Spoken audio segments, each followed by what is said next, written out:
మోకాళ్ల నొప్పులు, gas, gut health వంటి సర్వ రోగాలకు నివారణి అరుణ యోగా ఆముదం.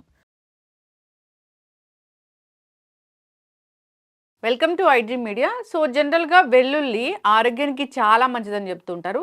పచ్చి వెల్లుల్లి అలాగే తీసుకోవచ్చు. ఉదయం లేస్తానే పరగడుపున 2 పచ్చి వెల్లుల్లి తీసుకోవాలి, లేదా తేనెలో పచ్చి వెల్లుల్లి తీసుకోవాలి, ఇలా చెప్తుంటారు. నిజంగానే వెల్లుల్లి అనేది అంత మంచిదా? ఎటువంటి అనారోగ్య సమస్యలను తగ్గిస్తుంది? ఎవరు తీసుకోవాలి? పూర్తి వివరాలు తెలుసుకుందాం. మనతో పాటు ప్రముఖ vegetable therapist and leo diet specialist, sun spiritual society founder Vikramaditya Guruji ఉన్నారు. గురూజీ నమస్తే అండి. నమస్తే తల్లి. గురూజీ, వెల్లుల్లి గురించి చెప్తూ ఉంటారు. జనరల్గా లియో డైట్లో వెల్లుల్లి వాడతారా? వాడినమ్మా. లియో డైట్కి ఎవరైనా తీసుకోవాలనుకున్నప్పుడు, ఏదైనా సమస్య వచ్చినప్పుడు, అంటే ఒక పేషెంట్ని అసలు ఎలా తీసుకుంటారు మీరు? అంటే ఫస్ట్ ఇక్కడ రోగ నిర్ధారణ అనేది ఇప్పుడున్నటువంటి పరిస్థితులలో బ్లడ్ టెస్ట్లు, స్కానింగ్లు ఇవి చెప్తారు. లియో డైట్లో ఉన్నటువంటి స్పెషాలిటీ ఏంటంటే ఇది యాన్సెంట్ వేదిక్ ఇండియన్ డైట్. మన ప్రాచీనులందరూ కూడా నాడి పట్టుకొని, అలాగే మనిషి యొక్క ఫేస్ రీడింగు, నాలిక, చెవులు, కళ్ళు వీటిని చూసే చెప్పేవారు. ఇది కూడా అలా యాన్సెంట్ తీసుకున్నదే. నా దగ్గరకు వచ్చే వాళ్ళ దగ్గర మనం టైట్ ఫేస్ తీసుకుంటాను నేను. టైట్ ఫేస్ తీసుకుని, అలాగే అరచేతులు, చేతి రేఖలలో కూడా మనకి తెలుస్తుంది డయాగ్నోసిస్. అలాగే కాళ్ళు, ఫ్రంట్ నుంచి పాదాలు తీసుకుంటాను. ఇవి 3 తీసుకుని దాని మీద, అంటే నేను బేసిక్గా ప్రాణిక్ హీలింగ్ ప్రాక్టీస్ అండి. ప్రాణిక్ హీలింగ్లో ఒక అడ్వాంటేజ్ ఏంటి అంటే, కేవలం ఇప్పుడున్నటువంటి రోగాలే కాకుండా భవిష్యత్తులో ఏమైనా వచ్చే ఛాన్సెస్ ఉన్నాయా ఇది, అంటే మన అన్నమయ, ప్రాణమయ, విజ్ఞానమయ, మనోమయ, ఆనందమయ కోశాల్లో అది డిజార్డర్ ఏదైనా ప్రారంభం అయితే అది ముందుగా గమనించే అవకాశం ఉంటుంది. ఓకే, అంత ఒకసారి అంటే మనం లియో డైట్ ఏదైనా సజెస్ట్ చేస్తున్నాం అంటే, ప్రస్తుతం ఉన్న సమస్యలు, ఇంతకుముందు వాళ్ళు పడ్డ సమస్యలు, వాటిలన్నింటినీ కూడా పరిగణలో తీసుకుని భవిష్యత్తులో ఇంకేమైనా వచ్చే అవకాశాలు ఉన్నాయి, దానికి తగ్గట్టుగా డైట్ డిజైన్ చేయడం జరుగుతుంది. మరి వెల్లుల్లి ఎందుకు ఉండదు? అంటే బేసికల్గా వెల్లుల్లిలో యాంటీ ఆక్సిడెంట్స్ ఉంటాయి, కొలెస్ట్రాల్ తగ్గిస్తుంది, ఇలా చెప్తారు కదా, ఎందుకు ఉండదు ఇది? ఇప్పుడు అందులో యాంటీ ఆక్సిడెంట్స్ ఉన్నాయి, కొలెస్ట్రాల్ తగ్గిస్తుంది. చాలామంది చాలా రకాలుగా, అంటే కోవిడ్కి ముందు కోవిడ్ బాగా విపరీతంగా తిన్నారు వాళ్ళందరూ మనకి నార్మల్గా కనపడాలి కదా. వెల్లుల్లి మంచిదే. అంటే మనకి పూర్వం ఉల్లి చేసే మేలు తల్లి, అది ఒరిజినల్గా ఉల్లి కాదు, వెల్లుల్లి చేసే మేలు తల్లి కూడా చేయదు అని. అంటే తల్లి చెయ్యకపోవడానికంటే ఏముండదమ్మా. తల్లి చేసినంత ఉల్లి వెల్లుల్లి కాదు, ఏవీ కాదు, అవి తల్లే. ఏదో ఒక వాడుక భాషలో దాన్ని పెట్టడం జరిగింది. వెల్లుల్లి మంచిదే, కానీ ఇప్పుడు దాంట్లో యాంటీ క్యాన్సర్ ప్రాపర్టీస్ ఉన్నాయి. ప్రతి వాళ్ళ ఇళ్లలోనూ మనం తినే కర్రీస్లో వాటిని మసాలాగా వాడుతున్నారు. మరి క్యాన్సర్లు ప్రతి ఇంట్లోనూ ఉన్నాయిగా. అందరికీ డయాబెటిక్ ఉంది, ఒబిసిటీ ఉంది. పచ్చి వెల్లుల్లిపాయల్ని చాలామంది తినేస్తున్నారు. అంటే ఏదైనా సరే దానికి ఉన్నటువంటి ఔషధ గుణాలు, వాటిని మనం వాడుకోవడం తెలియాలి. వెల్లుల్లి నాకు తెలిసి మనకి ఊరగాయ పచ్చళ్ళలో ఊరబెడతారు, ఫర్మెంటేషన్ జరుగుతుంది. అది కేవలం అదొక్కటే కాదు, నువ్వుల నూనెతో కలిసినటువంటి మెంతులతో, ఆవపిండితో వెల్లుల్లి ఊరితే దాని రుచి వేరు, దాని ఇచ్చేటువంటి గుణం వేరు. పచ్చి వెల్లుల్లి నిజం చెప్పాలంటే చాలా ప్రమాదం. పచ్చి వెల్లుల్లి 2 పొద్దున్నే తినండి పరగడుపున.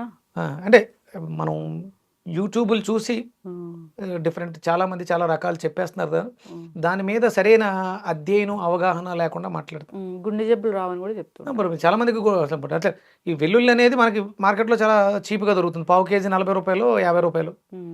అది అంతే మంచిది అయితే తీసుకోవడం, వాడడం ఈజీ. కానీ మరి ఇంతమంది హార్ట్ పేషెంట్లు ఎందుకు పెరుగుతున్నారు మనకి? అంటే వేదిక్ డైట్లో ఈ ఉల్లిపాయలు, వెల్లుల్లిపాయలు ఉండవమ్మా.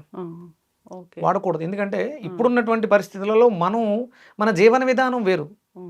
వెల్లుల్లి అంటే అసలు ఉల్లి మంది కాదు, పక్కన పెట్టేద్దాం. వెల్లుల్లి మందే వాడొచ్చు, కానీ పూర్వం ఉన్నటువంటి జీవన విధానం వేరు, ఇప్పుడున్నటువంటి జీవన విధానం వేరు. డెఫినెట్గా పచ్చి వెల్లుల్లిపాయని మీరు కొరికి తింటే మీకు గ్యాస్ట్రిక్ పెరిగే అవకాశాలు ఎక్కువ. అది విపరీతమైనటువంటి క్షార గుణాన్ని కలుగుతుంది. దాంట్లో యాంటీ క్యాన్సర్ ప్రాపర్టీస్ ఉన్నమాట వాస్తవమే, కానీ అది మీరు యాజ్ ఇట్ ఈజ్గా అలా పచ్చిగా తినేయడం వల్ల అయితే కాదు. తేనెతో కలిపి తీసుకోవచ్చు. ఫర్మెంటేషన్ జరగాలి, దానికి ఉన్నటువంటి గుణాలని మనం మార్చాలి. అది అంటే ఇప్పుడు మీరు తేనెలో వెల్లుల్లిపాయలని నానబెడుతున్నారు, తేనె స్వచ్ఛమైన తేనె కాదు. కాదు. కాబట్టి మీరు వెల్లుల్లిపాయని దాంట్లో వేయడం వల్ల మీకేమైనా ఉపయోగాలు ఉన్నాయంటే, హ్మ్. ఏదో ఒకటో రెండో చిన్న చిన్న ఉపయోగాలు జరుగుతున్నాయేమో గానీ, దానివల్ల డ్యామేజ్ ఎక్కువ జరుగుతుంది. నా లియో డైట్‌లో నేను కొన్ని అవాయిడ్ ఫుడ్‌లో వెల్లుల్లి కంపల్సరీ చెప్తాను. ఎందుకంటే లివింగ్ ఎనర్జిటిక్ ఆర్గాన్స్, మన ఇంటర్నల్ ఆర్గాన్స్ వెల్లుల్లితో కొంత డ్యామేజ్ అయ్యే అవకాశం ఇప్పుడు కనిపిస్తూ ఉంది. హ్మ్.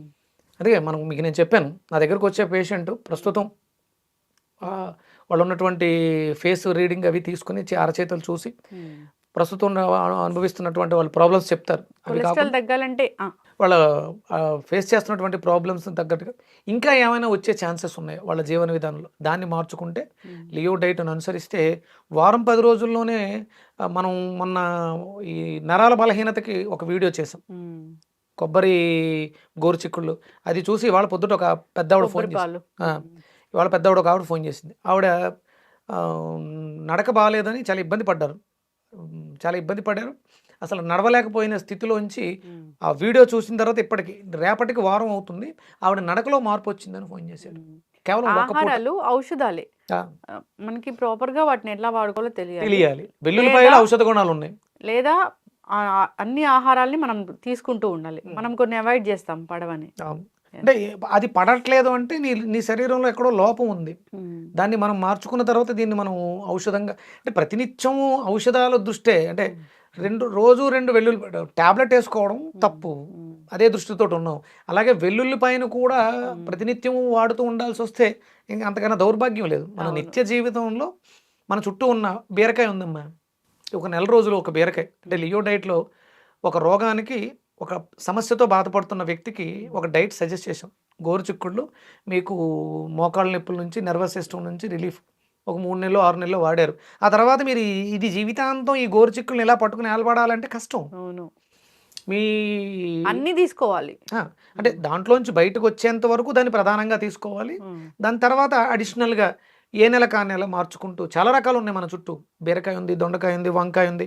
వీటిలన్నిటిని కూడా మనం మన జీవన విధానంలోకి మార్చేసుకొని ఆ జీవితం చాలా ఈజీగా ఉండాలి. హ్మ్. నెలకి నెలకి 50 ఏసేలు, 60 ఏసేలు హాస్పిటల్ చుట్టూ లేకపోతే డైటీషియన్ చుట్టూ, మా చుట్టూ తిరుగుతూ ఉంటే ఇక మీరు సంపాదించేది మా కోసమా? యెస్. చక్కటి ఇన్ఫర్మేషన్ గురూజీ. ఒకవేళ జనరల్‌గా ఈ వెల్లుల్లి వల్ల మనకు ఆరోగ్య లాభాలు కలగాలి అంటే ఎట్లా తీసుకోవాలి? మీరన్నట్లు అట్లా పచ్చడిలో వేసి అలా నిలవ పచ్చళ్ళలో హ్మ్. నువ్వుల నూనెలో ఊరితే దానికున్నటువంటి గుణాలు మెంతులకి, వెల్లుల్లికి, ఆవాలకి అద్భుతమైనటువంటి క్వాలిటీస్ ఉన్నాయి. ఆ! అవన్నీ కూడా ఊరబెట్టినటువంటి పచ్చళ్ళలో బావుంటాయి. ఆ! అది మళ్ళీ ఎర్ర మిరప కారంతో పట్టిన పచ్చళ్ళైతే మళ్ళీ కాదు. ఆ! అది ప్రమాదం. ఆ పచ్చడి నేను రీసెంట్‌గా పట్టించాను. నిమ్మకాయ పచ్చడి పట్టించాను. హ్మ్. ఓన్లీ మిరియాల పొడితో, ఎర్ర కారం కాకుండా మిరియాల పొడితోటి పచ్చడి పట్టించాను. హ్మ్. అద్భుతం, అమృతం. అది ఆరోగ్యానికి మేలు చేస్తుంది. హ్మ్. ఎర్ర కారంతో పచ్చళ్ళు పట్టి దాంట్లో వెల్లుల్లిపాయలు వేస్తే మళ్ళీ హ్మ్. అవి దానికి ఉన్నటువంటి ఔషధ గుణాలు ఎలాగో ఉంటాయి, అది వేరే విషయం. కారం చేసేటువంటి చెడు చేస్తుంది. హ్మ్. మళ్ళీ బీపీలు పెరగటం ఇవన్నీ కామన్ అయిపోతాయి. అంటే మిరియాలు మన మన జీవన విధానంలో స్పైసీగా కావాలన్నప్పుడు మిరియాల మిరియాలు, కారం వాడకూడదు. కారం వాడకూడదు. ఊర పచ్చళ్ళు, నిలవ పచ్చళ్ళలో హ్మ్. నిలువ ఉంటాయా గురూజీ? అద్భుతంగా ఉంటాయి. నా దగ్గర సంవత్సరం మొన్న అంటే 1 ఇయర్ క్రితం పట్టించిన నిమ్మకాయ పచ్చడి హ్మ్. అద్భుతంగా ఉంది. రుచికి రుచి ఉంటుంది, కారానికి కారం ఉంటుంది, ఆరోగ్యానికి ఆరోగ్యాన్ని ఇస్తుంది. ఇప్పుడు చాలామంది వెల్లుల్లిని మొలకలుగా చేసి అది అది కూడా తీసుకుంటారు. మంచిదేనా అది? అదేనమ్మా ఇప్పుడు ఇంకా మన దృష్టి అంతా కూడా హ్మ్. వెల్లుల్లిపాయలు మొలకెత్తించి హ్మ్. మెడిసిన్‌లా తీసుకోవాలి. మెంతులు నానబెట్టి మెడిసిన్‌లా తీసుకోవాలి. హ్మ్. కాకరకాయ జ్యూస్‌లా చేసుకొని ఇంకా అట్లా తీసుకోకూడదు. జనరల్‌గా తీసుకోవాలి అంతే. అంతే. ఆ! ఔషధాన్ని ఆహారంగా భాగం చేసుకుందాం. ఆహారంలో భాగం చేసుకుందాం. ఓకే. ప్రతినిత్యము మీరు బ్రేక్‌ఫాస్ట్ అనేది ఒకటి పెట్టుకున్నారు కదా! హ్మ్. దాంట్లో భాగంగా బ్రేక్‌ఫాస్ట్ ప్లేస్‌లో తినడం కన్నా హ్మ్. ఏదైనా ఒక వెజిటబుల్‌ని సలాడ్స్ కింద కట్ చేసుకొని కొంచెం మిరియాల పొడి, ఉప్పు వేసుకొని తీసుకుంటే ఈజీ కదా! యెస్. మీకు బ్రేక్‌ఫాస్ట్ అయిపోయింది. మీరు దీనికోసం ప్రిపరేషన్ పెట్టుకొని, దానికోసం మెడిసిన్‌లా తయారు చేసుకొని, ఇవి పండిస్తూ కూర్చుంటారా? హ్మ్. మొలకెత్తించుకుంటూ గోధుమలు, లేకపోతే వెల్లుల్లిపాయలు ఇవే చేస్తా కూర్చుంటారా? మీరు జీవితం కోసం పోరాడతారా? అవును. చక్కటి ఇన్ఫర్మేషన్. హెల్తీగా ఉండాలి. హెల్తీగా ఉండాలంటే మన మన మన ఆహారాలన్నీ మనం తీసుకోవాలి. అంతే. సో, ఇది తీసుకుంటే ఇలాంటి లాభాలు కలుగుతాయి అట్లా లెక్కలు వేసుకొని తీసుకోకూడదు. సో, అన్ని పదార్థాలని మనం సమపాలలో సీజనల్ ఫ్రూట్స్‌ని, వెజిటబుల్స్‌ని తీసుకుంటే గనక మనం హెల్తీగా ఉంటాము. మన పరిసర ప్రాంతాల్లో పండే వాటినే మనం తీసుకోవాలి. అప్పుడే మన జీన్స్కి అవి అనుకూలంగా పనిచేస్తాయి. అంతే. చక్కటి ఇన్ఫర్మేషన్ గురించి ఫాలో అవ్వాలని కోరుకుందాం. లియో డైట్ అనేది ఇది వేద ప్రమాణంగా మీరు తయారు చేసిన డైట్, మీ స్పెషలిస్ట్ దానికి. సో ఇబ్బంది పడుతున్న వాళ్ళు ఎవరైనా కానీ ఎటువంటి అనారోగ్య సమస్య ఉన్నా ఒకసారి కాంటాక్ట్ చేయాలని కోరుకుందాం. ఆహారమే ఔషధంలాగా పనిచేస్తుంది కాబట్టి. చక్కటి ఇన్ఫర్మేషన్ అండి. ధన్యవాదాలు. సూర్యస్మితల్లి.